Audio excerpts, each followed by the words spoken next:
En initiant le programme national de volontariat en Côte d'Ivoire, le ministère de la Promotion des jeunes, de l'emploi des jeunes et du service civique vise l'accroissement de la participation des jeunes aux efforts de développement, mais surtout une citoyenneté active.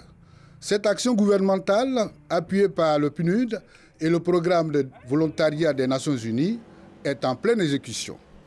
La région de Gbeke fait partie des zones d'intervention de la phase pilote de ce programme. Aujourd'hui, c'est que l'emploi jeune est effectif sur le terrain.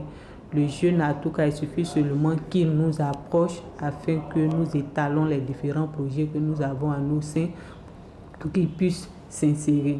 On dénombre déjà à Bouaké 123 jeunes volontaires diplômés et non diplômés constituant la première vague lancée sur le terrain. 20 structures étatiques et privées, puis les ONG de la place, bénéficient de l'appui de ces volontaires nationaux. Nous avons un programme d'activité pour la semaine et à travers ce programme, ils exécutent les tâches. Ces jeunes qui se sont engagés vis-à-vis de la nation accomplissent dans un enthousiasme les missions de ce programme, celle de susciter des changements significatifs et influer positivement sur la mise en œuvre des actions sectorielles. Quand on passe faire le contrôle, si la personne est en retard, les chefs d'équipe qui sont les contrôleurs, bien sûr, ordonnent à ce que la collectrice qui a les stickers puisse coller le nombre de mois dont le contribuable est en retard. Le programme national de volontariat connaît également des effets positifs. J'ai appris beaucoup de choses.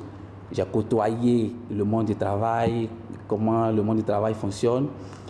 J'ai aussi appris à faire les rapports et aussi le capital social, si je peux le dire ainsi. J'ai eu à avoir des relations. Ils nous ont apporté beaucoup parce qu'ils nous ont permis, vu leur niveau d'études, de faire la sensibilisation des commerçants. Ils nous ont aidés effectivement au niveau donc, du recouvrement. Ils nous ont aidés également au niveau du contrôle. Donc leur apport est énorme. Rappelons-le, la phase pilote de ce programme couvre une période allant de 2016 à 2019. Il a pour zone d'intervention le district autonome d'Abidjan, le Tonkpi et le Gbeke.